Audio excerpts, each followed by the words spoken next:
Hoje há uma vida vindo desse altar para você, uma marca de uma nova unção, uma autoridade vindo, e não tem nada a ver com o que você fez, é graça de Deus. Hoje Deus manda eu te dizer: o teu refúgio será o meu altar, a tua presença será renovada no meu altar. No meu altar eu vou tratar você, eu vou renovar você, eu vou encher você.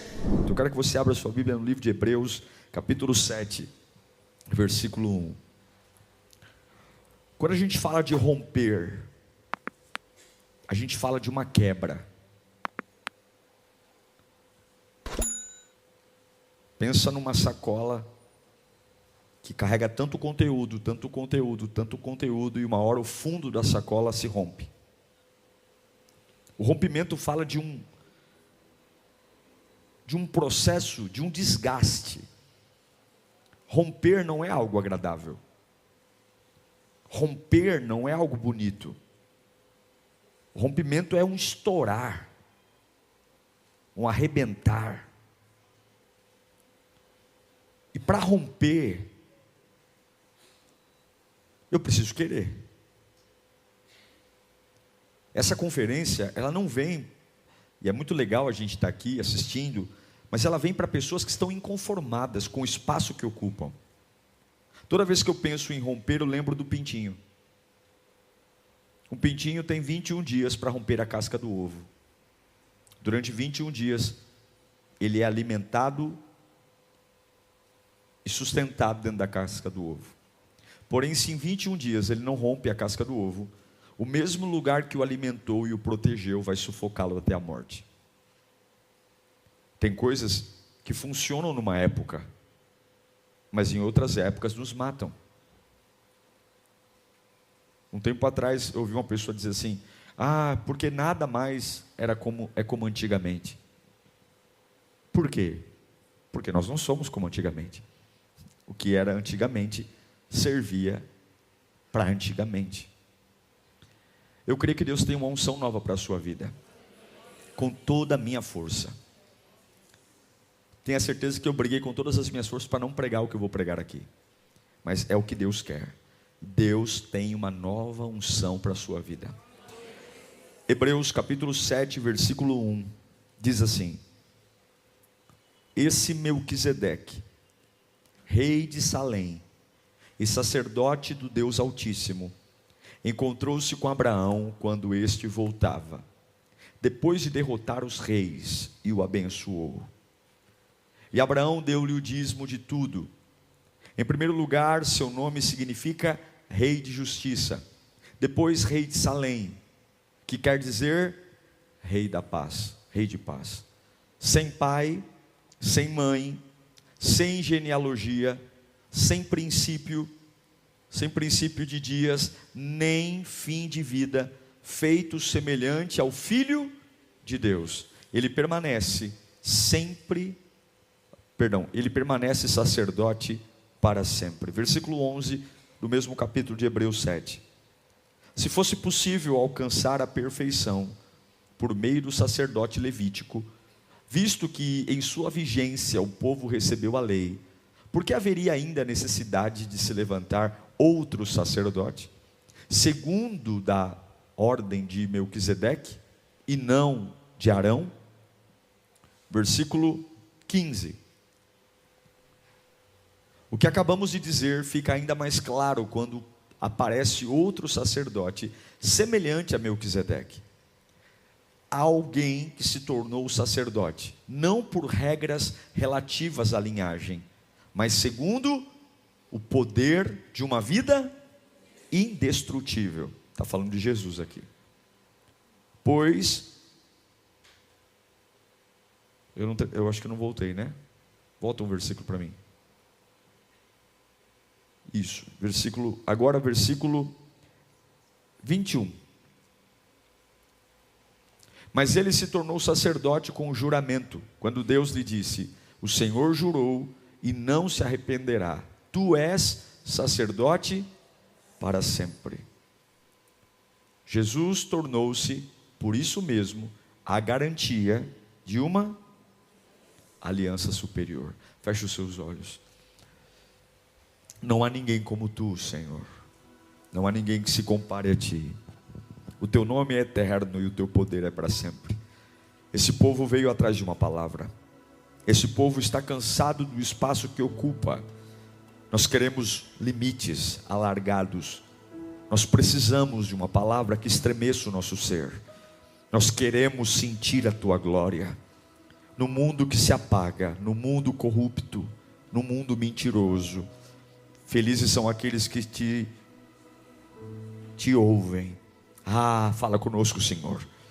Fala conosco de um jeito tão poderoso que a nossa alma estremeça. Fala conosco de um jeito tão profundo que possamos voltar para casa dizendo: eu rompi, eu rompi, eu rompi. Oh Deus, fala conosco, em nome de Jesus. Nesta noite, Deus te trouxe aqui para te chamar para um novo chamado. Há um novo chamado. Nós olhamos para as Escrituras e vemos grandes homens sendo usados por Deus e ficamos sentados na arquibancada como se isso não tivesse nada a ver conosco. O único livro que não foi terminado na Bíblia é o livro de Atos dos Apóstolos. Por quê? Porque os atos da igreja não acabou. Continuamos. O livro que acabei de ler a você, de Hebreus capítulo 7, fala de um sacerdócio diferente. Um sacerdócio diferente do habitual. De um sacerdócio vindo da origem de Melquisedeque. Um sacerdócio de um homem que não tem origem, que não sei quem é a mãe dele, não tem genealogia. Ele nasceu, a Bíblia diz que ele devolve o dízimo a Abraão e ele some. E não aparece mais desde então.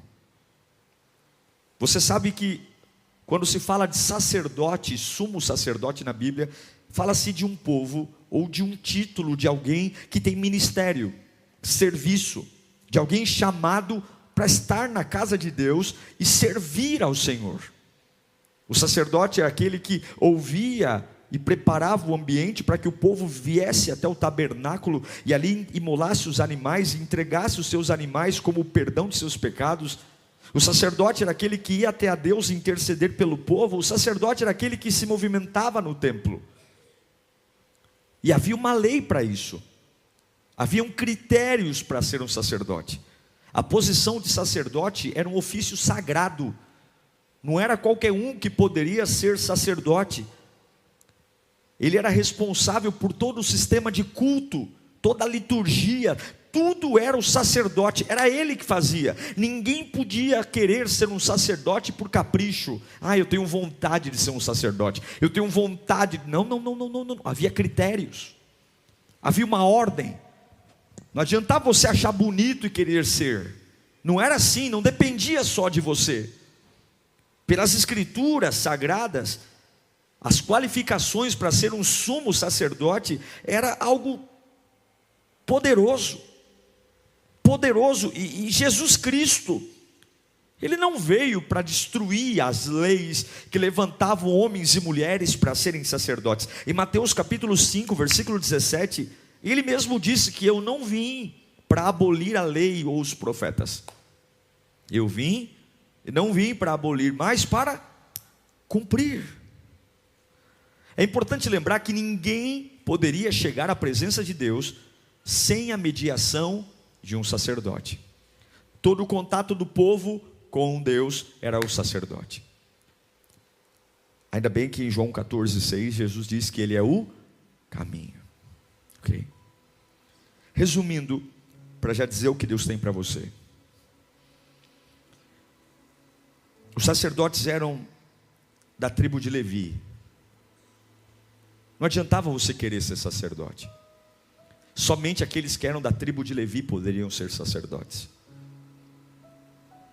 E sabe o que é interessante? Jesus não era da tribo de Levi. Jesus era da tribo de Judá. Sacerdotes eram muitos. Jesus era um só. Os sacerdotes normalmente ofereciam sacrifícios de animais. Jesus Cristo ofereceu o sacrifício da sua própria vida. Fique comigo, já vou explicar o que Deus tem para você. A lei instituiu algo sacerdócio, a lei de Moisés instituiu algo. O sacerdócio só poderia nascer de uma tribo. Qual era a tribo? A tribo de Levi. E o primeiro sacerdote que veio da lei de Moisés foi Arão. Arão foi o primeiro sacerdote. E todos os sacerdotes que vieram após Arão eram da tribo de Levi. Havia uma norma, havia uma lei de sucessão. A tradição judaica até hoje exige que o sacerdócio seja da tribo de Levi. Você tem que entender que quando Moisés escolhe Arão para ser o sacerdote, a lei estava em vigor. E a lei diz: todo o sacerdote, todo aquele que tem ministério, todo aquele que vai servir, ele vem debaixo de uma lei. Fica difícil para nós aqui no Ocidente olharmos para a palavra de Deus diante da lei. Eu não sei de que tribo eu faço parte, eu não sei nem se eu faço parte de alguma tribo, eu não sei. Mas a verdade é que existe sempre, quando nós falamos de ministério, de igreja, de servir, nós que estamos aqui no Ocidente, muitos de nós aqui se convertemos há pouco tempo, nem todos tiveram o privilégio de nascer num berço cristão. Alguns vieram do espiritismo, outros vieram do catolicismo, está tudo bem, outros vieram do ateísmo, outros vieram dos mormons, outros vieram do testemunho de Jeová, outros não vieram de lugar nenhum, apareceram aqui. Nós somos um povo que aprendeu a amar a Deus e está aprendendo algumas coisas, porque para nós algumas coisas ainda não são claras. E aí hoje você está numa área dizendo romper na vida ministerial. Ministério é servir, ministério é ser útil, ministério é dizer: a minha vida soma, a minha vida faz valer a pena, a minha vida conta. Eu lembro quando eu era criança, as tias da escola falavam assim: ó, se você fizer coisas boas, na sua coroa lá no céu vai ter o quê? Vai ter pedrinha, você vai ter pedrinha na coroa, você vai encher a sua coroa de pedrinha. O reino de Deus hoje virou uma clientela enorme, homens e mulheres que não servem, que não querem contribuir em nada, que não ajudam em nada e fazem da igreja como fazem no restaurante. Eu posso ir para o céu? Posso, mas é muito pouco.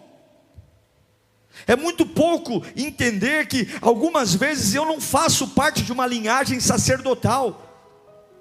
Eu não sou filho de pastor, eu não sou filho de diácono. A minha casa é uma casa que um bebe, outro fuma, outro se droga. Pastor, você tem que entender que para mim é mais complicado romper na vida ministerial. Olha, conta comigo para tudo, mas tem áreas da minha vida que eu me sinto fora da linhagem. Eu me sinto, e quando você olha para a lei, você observa que o sacerdócio, a capacidade de ser usado por Deus, era algo que você tinha que ser da tribo de Levi. Mas aí o autor aos Hebreus, ele está dizendo que veio um sumo sacerdote, porque o sacerdócio da lei era um sacerdócio quebrado, porque Arão, ou qualquer outro sacerdote, por mais que ele fosse santo aos olhos dos homens, ele ainda é um pecador, e ele precisa oferecer sacrifício por ele e pelos outros, porque ele também peca. E aí vem o autor aos Hebreus dizendo que agora vem um novo sacerdócio, um sacerdócio paralelo à lei. Sim, a lei está em vigor. Se você quer acreditar na lei, você pode acreditar. Jesus não veio para destruir a lei, ele veio para cumpri-la. Mas Jesus, ele abre uma porta exatamente para os desajustados, ele abre uma porta para os marginais, aqueles que estão à margem. Jesus abre a porta para uma unção que não vem baseada na lei, mas vem baseada nele, porque ele é um sumo sacerdote que não erra, que não peca, ele é um sumo sacerdote perfeito. E o autor aos Hebreus diz que Jesus, ele vem da ordem ele não vem da ordem de Arão, ele não é descendente de Arão, mas ele vem da ordem de Melquisedeque. Quem é Melquisedeque? Quem é Melquisedeque? Melquisedeque é um homem que não tem linhagem. Se você for ler Melquisedeque em Gênesis, você vai ver que ele aparece, ele não tem linhagem, ele não tem pai, ele não tem mãe. Melquisedeque é uma tipologia de quem é Jesus. E esta linhagem de Melquisedeque não é uma linhagem de lei. Fala comigo, não é mais pela lei. Se fosse pela lei, nenhum de nós estaria aqui. Fala comigo, não é pela lei, é pelo Espírito. É pelo Espírito. E eu creio que Deus vai derramar uma nova unção nesta noite aqui. Não é mais pela lei, é pelo Espírito. Mas existe um homem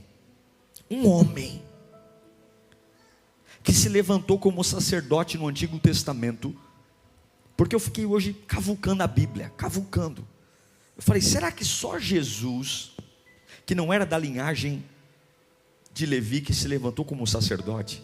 Tinha um sacerdote que não era da linhagem de Levi e se levantou como sacerdote no Antigo Testamento. Ele não era da linhagem de Levi. Sabe quem é? É Samuel. Sacerdote Samuel. Samuel foi um sacerdote. Samuel foi um homem usado por Deus. E o sacerdócio de Samuel não foi reconhecido pela lei. O sacerdócio de Samuel foi reconhecido pelo Espírito. Escute. O que eu quero ministrar aqui nesta noite. Talvez você tenha muitas desculpas por ser quem é e por fazer o que faz. Talvez você diz, pastor, eu me sinto limitado para servir a Deus. Eu me sinto limitado para ser útil na presença de Deus. E quando eu estou falando de servir, eu não estou falando só aqui na casa da igreja, não. Eu estou falando de entregar a vida. Eu estou falando de fazer o Senhor ser maior que as minhas dores. Eu estou falando de viver por Ele. Eu estou falando de rasgar tudo que tem que rasgar, desde a amizade a tudo, e dizer, é o Senhor que vai valer a pena. O que eu estou ministrando nessa noite é para que você entenda que você pode ter nascido em Itaquera, em Aê Carvalho, você pode nunca ter colocado o seu pé em Israel, você pode nem saber o que é ser levita, você pode nem ter lido a Bíblia ainda, você pode dizer, mas eu quero dizer que você não precisa, por causa de Jesus. É isso que eu quero que você entenda. Se você entender isso hoje, toda a mensagem está paga. Se você entender isso hoje, por causa de Jesus, por causa do autor e consumador da nossa fé, você não precisa mais de uma linhagem sacerdotal, você não precisa mais de uma escola sacerdotal, você não precisa mais de um pedigree sacerdotal, você não precisa, você pode ser uma pessoa extremamente comum, uma pessoa extremamente simples e ainda assim lotada do poder e da glória de Deus. Você pode ser uma pessoa que não vai ser segundo Arão, me desculpe Arão, mas eu não sou da linhagem de Arão, eu nem sei quem foi meu tataravô, eu não sei, mas eu sei de uma coisa, Jesus Cristo me torna sacerdote pela linhagem de Melquisedeque, porque Ele é o sumo sacerdote. E talvez você vai se enquadrar. Eu fui pesquisar sobre Samuel. Quem foi Samuel? A primeira característica que eu vejo de Samuel e vejo nos homens é que homens que se levantam como sacerdotes espirituais, eles não dependem de quem o gerou humanamente. Você não depende do pai que teve e da mãe que teve.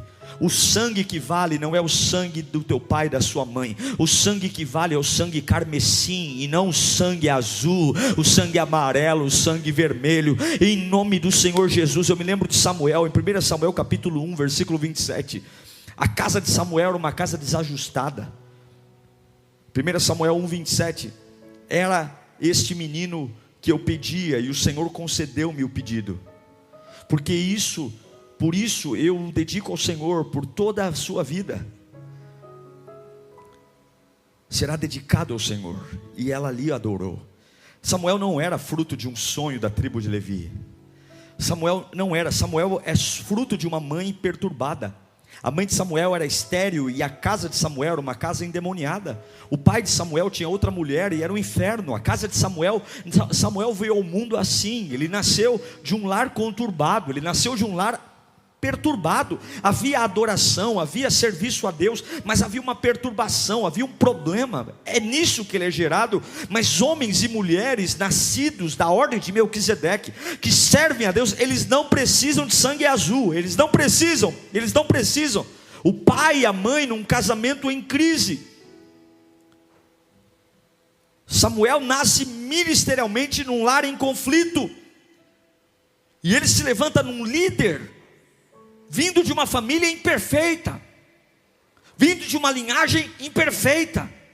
E eu te pergunto, o que impede o seu chamado? O que impede Deus de usar você?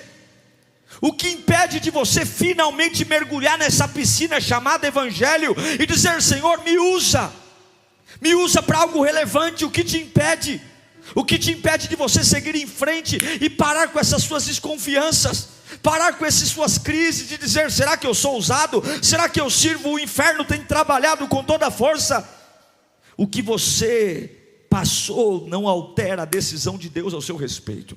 Jesus Cristo me trouxe aqui para dizer que antes que você fosse formado no ventre, você não vem de um lar nobre, você não vem de uma família nobre, você não teve um nascimento nobre. Ele sabe tudo sobre você, e talvez a lei vai dizer para você não, talvez a igreja vai dizer para você não, talvez alguma denominação vai dizer para você não, talvez algum ambiente vai dizer para você não, não, e ele vai dizer: eu respeito a lei de Arão, eu respeito a lei de Moisés, mas um sumo sacerdote se levantou para dizer: há um sacerdócio que não está nas regras. E é isso que eu quero que você entenda. As regras algumas vezes vão dizer para você: não, não, você não fala direito, você não pensa direito, você é um problema, o teu passado é nebuloso. Mas há um sacerdócio espiritual que levanta você, por um sacerdócio que perdoa. Ah, meu irmão, Deus te conhece.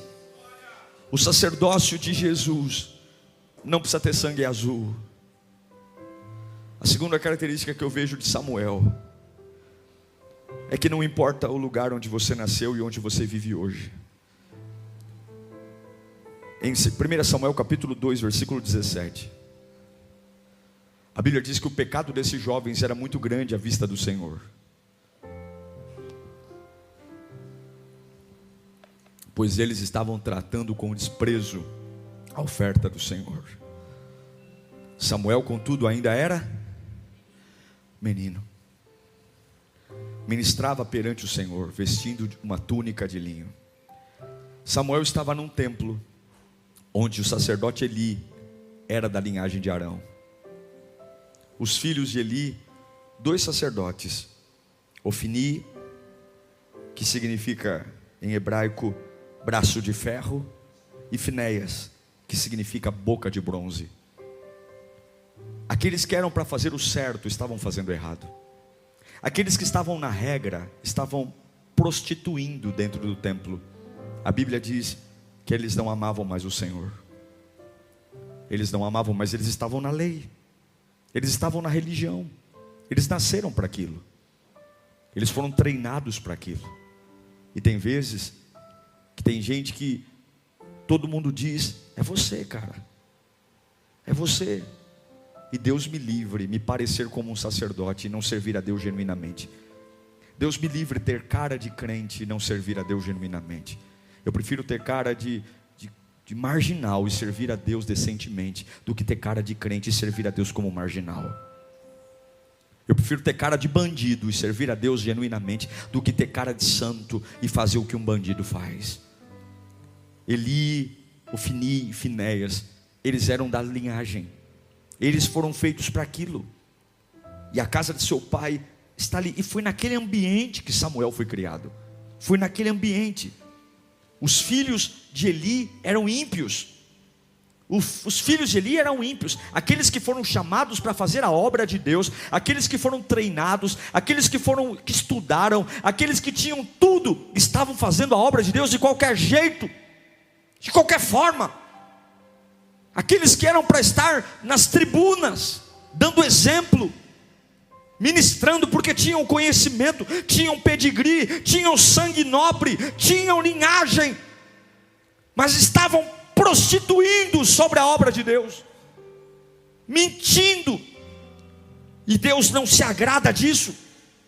Os filhos de Eli são mortos, e quando Eli fica sabendo que os filhos são mortos, ele cai da cadeira e morre também, porque Deus não tolera um sacerdócio que se prostitui, um sacerdócio arruinado. E quando eu falo de sacerdócio, eu não estou falando só de altar, não, eu estou falando de todos aqueles que servem ao Senhor. Os filhos de Eli eram ímpios, e em Salmo número 107, versículo 16, a Bíblia diz: porque despedaçou as portas de bronze e rompeu as trancas de ferro. Lembra que Ofni significa braço de bronze? Lembra que Finéias significa boca de ferro? Deus, Ele sempre vai despedaçar o bronze e o ferro. Sabe por quê? Porque Ele usa quem é de barro, Ele não usa quem é de bronze nem quem é de ferro. Deus não usa barra, Deus usa barro. A barra é inflexível, o barro é flexível. O barro não tem valor em si mesmo, o barro não tem vontade própria. O que eu quero dizer é que não importa onde você nasceu, não importa onde você viveu, não importa, porque Deus vai quebrar as portas de bronze. Meu irmão, Deus vai levantar uma geração de pessoas extremamente improváveis. Escuta o que Deus está falando. A igreja brasileira vai entrar num processo de crise nos próximos meses. Nós vamos enfrentar retaliações, e a regra, aqueles que estão apenas sacerdotes por conta da regra, não vai sobreviver.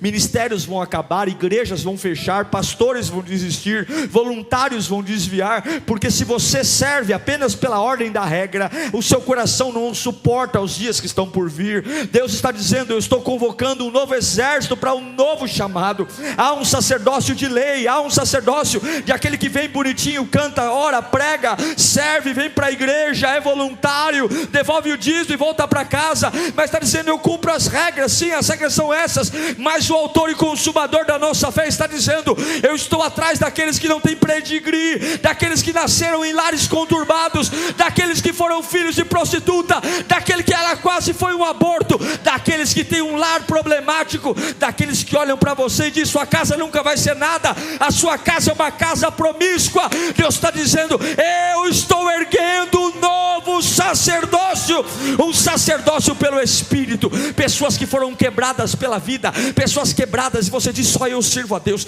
só eu sirvo a Deus. É tão bonito ver o carro todo chegando. Eu olho para aquela família, e eu chego na igreja sozinho, eu canto sozinho, eu vou para a igreja e ninguém na minha casa me apoia. Jesus está dizendo: parabéns para aqueles que conseguem seguir a linhagem de Arão.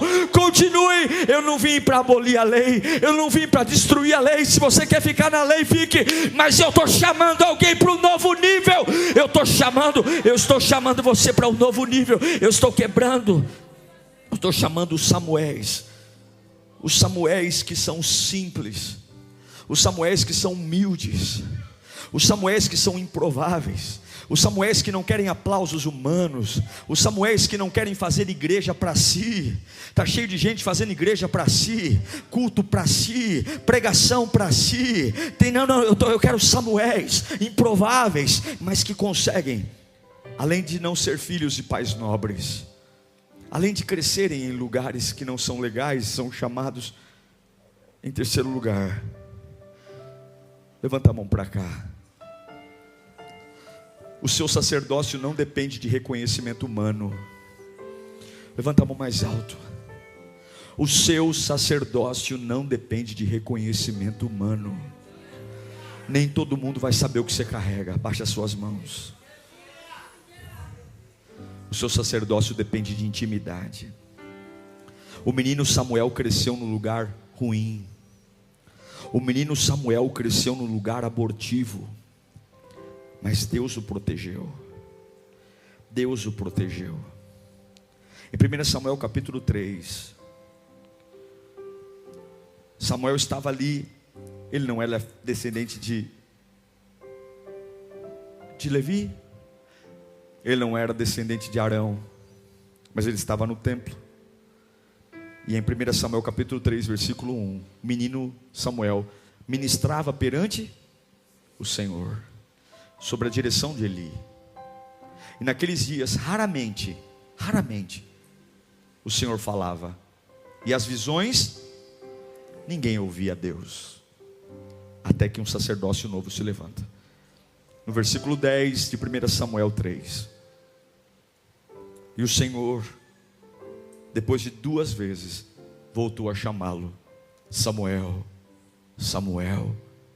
E Samuel disse: fala, pois o teu servo está ouvindo. A gente não precisa de reconhecimento. A gente não precisa de palanque. A gente precisa de intimidade. A gente precisa de intimidade. A gente não precisa ter o diploma na parede. E aqui eu não quero desprezar o conhecimento. A gente precisa de intimidade.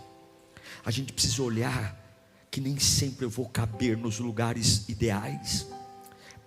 Por 3 vezes Deus chamou Samuel e ele corria para o quarto do Eli dizendo: eu não estou entendendo, o senhor quer falar comigo? Você quer falar comigo? E ele falava: eu não estou te chamando, volta a dormir, moleque, volta a dormir, eu não estou te chamando. E na 3ª vez Samuel correu para o quarto do Eli e ele falou: eu sei, é Deus que está te chamando, é Deus. Para de visitar o quarto do passado, para de visitar os quartos das regras, para de visitar o quarto do que se foi, vai lá para o teu quarto, Deus vai falar com você. Deus tem algo para começar, meu irmão querido, em nome do Senhor Jesus. Esse dia é um dia perfeito para romper na vida ministerial. Esse dia é um dia perfeito para romper em tudo aquilo que você já aprendeu, em tudo aquilo que você já viveu, em tudo aquilo que você já creu, em tudo aquilo que você já passou por igrejas, você já foi ministrado, você já passou por regras, você já aprendeu a ser batista, a ser assembleano, a ser liriano, você já aprendeu todas as coisas que podiam te ensinar, você já aprendeu tudo. Mas Jesus me trouxe aqui para dizer nesta noite: chegou a hora de você ir para um novo degrau. Eu estou tirando você das regras, eu estou tirando você dos achismos, eu estou tirando você das coisas pequenas. Olha o que ele diz em Mateus capítulo 4, versículo 4: nem só de pão viverá o homem, mas de toda a palavra que sai da boca de Deus. Deus te trouxe aqui nesta noite para dizer: eu vou te conduzir a partir de hoje, eu vou te conduzir. Olha, eu estou limpando você. Você é alguém imperfeito, você é alguém pequeno, mas eu vou te usar. Escuta o que Deus está falando aqui. Escuta, eu não estou conseguindo nem pregar direito. Deus está falando com gente aqui. Você não se enquadra, mas eu estou dizendo a você: um sacerdócio será posto em ti. Sabe o que Deus fez com Samuel? A arca tinha sido roubada pelos filisteus. Havia uma grande batalha. Sim, o menininho que não era de família real. Sim, o menininho que não era da tribo de Levi. Sim, o menininho, o garotinho que era diferente. O garotinho que foi criado no meio dos ímpios. O garotinho que foi criado no meio da profanação. Era para ele ser nada. Era para o ministério dele ser corrompido. Era para ele ser influenciado por Ofni e Finéias. Mas quando Deus tem um plano, ainda que o ambiente seja promíscuo, Deus te preserva. Quando Deus tem um plano, ainda que tudo à sua volta seja sujo, você não se suja. Quando Deus tem um plano, Ele preserva a sua mente, porque a voz de Deus vai falar no meio do silêncio. Ninguém ouve Deus, mas você vai ouvir. Naquele teu quarto, na tua casa, você vai ouvir. Você vai ouvir Deus. Deus não vai mexer com você. Deus não vai abandonar você. Você vai ouvir. Você vai ouvir a voz de Deus. Você vai ouvir o poder de Deus. Você vai ouvir. Sabe o que significa Samuel em hebraico? Significa Deus ouve. Levanta a mão para cá. Deus está tendo um particular com você nesta noite. Há uma unção para ser liberada. Eu vou pregar no novo nível, eu vou cantar no novo nível, eu vou orar no novo nível. E aí vão dizer: mas tu não tem teologia, mas você aceitou Jesus ontem, mas você começou a vir para a igreja esses dias, mas você não é de família torta. Eu sei quem é tua mãe, eu sei quem é teu pai, eu sei o que tu fez ontem. E você vai dizer: parabéns para você, eu não estou na regra, mas meu sacerdócio é espiritual. Eu sou espiritual, é de Jesus. Sabe o que eu acho lindo? É que a mesma roupa, o mesmo tecido que foi feito o véu do templo. Êxodo capítulo 26, versículo 31. Êxodo 26, 31. Faça um véu de linho fino, trançado de fios de tecido azul, roxo e vermelho, e mande bordar nele querubins. Esse era o véu que ficava entre o santo lugar e o santo dos santos. O mesmo tecido, o mesmo pano era a roupa do sacerdote.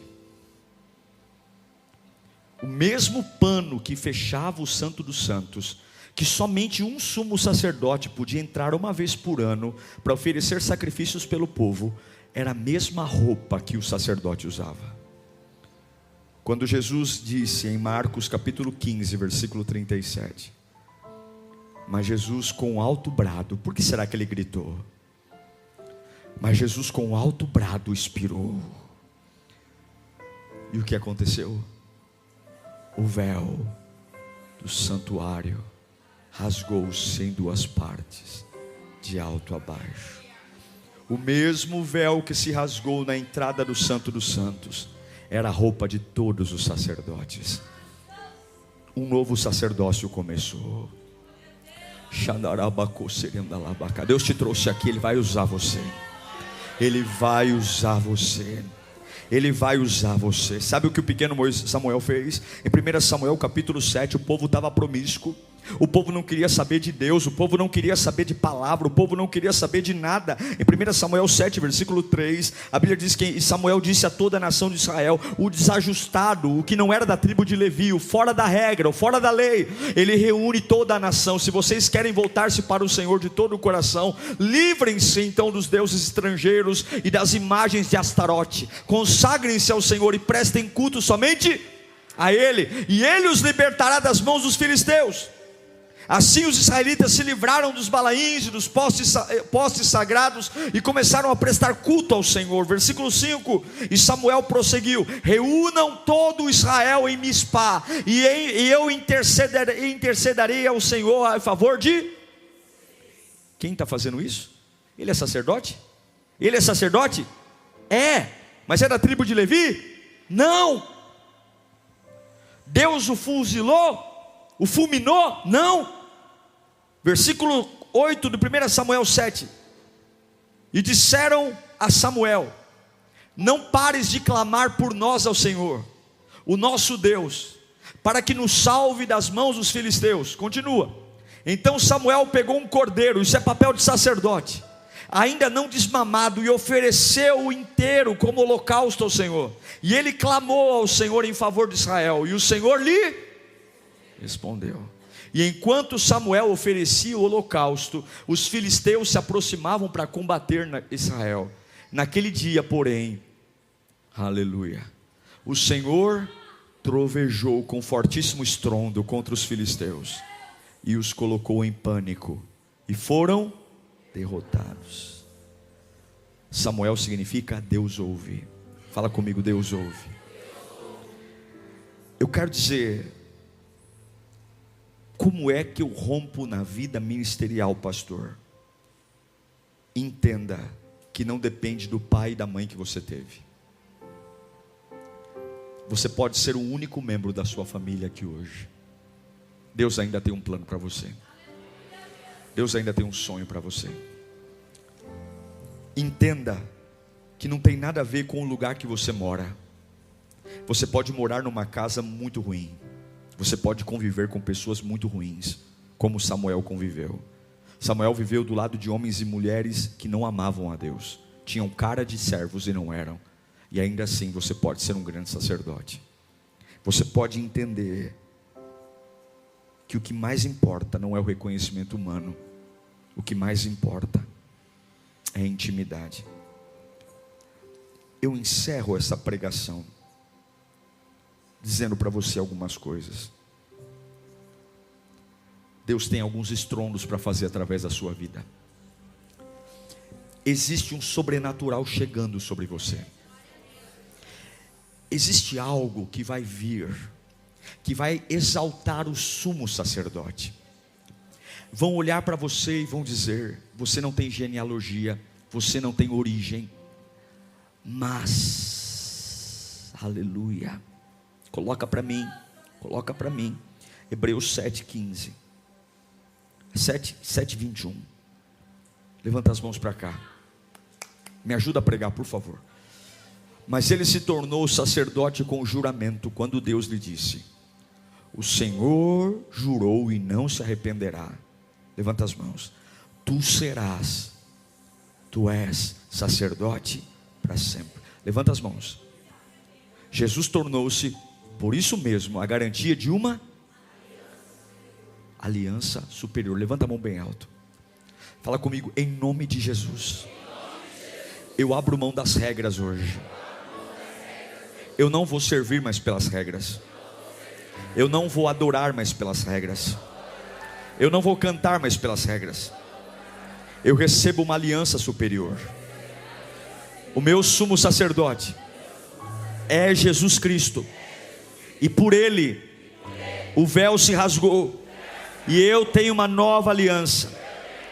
Estenda as mãos para frente, para frente. Eu ligo hoje no mundo espiritual que você é escolhido como Samuel foi escolhido. Escute, escute. Eu declaro que em nome de Jesus você vai romper na vida ministerial hoje, porque Jesus Cristo está te preparando, porque o véu foi rasgado. Não era para você estar aqui, não era para você estar sentado aqui hoje, e eu estou nesse altar dizendo com todas as vírgulas e pontos que tem que ser dito: Deus hoje está te recebendo no Santo dos Santos. Há uma nova visão sendo liberado hoje. Deus está te abençoando e você não vai ficar mais de mãos vazias. Hoje há uma vida vindo desse altar para você, uma marca de uma nova unção, uma autoridade vindo, e não tem nada a ver com o que você fez, é graça de Deus. Hoje Deus manda eu te dizer: o teu refúgio será o meu altar, a tua presença será renovada no meu altar. No meu altar eu vou tratar você, eu vou renovar você, eu vou encher você. Glória a Deus por essa palavra. Glória a Deus por você ter ficado até esse momento. Eu tenho certeza que se você levar a sério tudo que você acabou de ouvir aqui, algo vai brotar no seu interior. Se você não é inscrito aqui no meu canal, inscreva-se, siga nas minhas redes sociais. A palavra de Deus é o que nos une e nela seremos fortificados. Até o próximo sermão. Tchau, Deus te abençoe.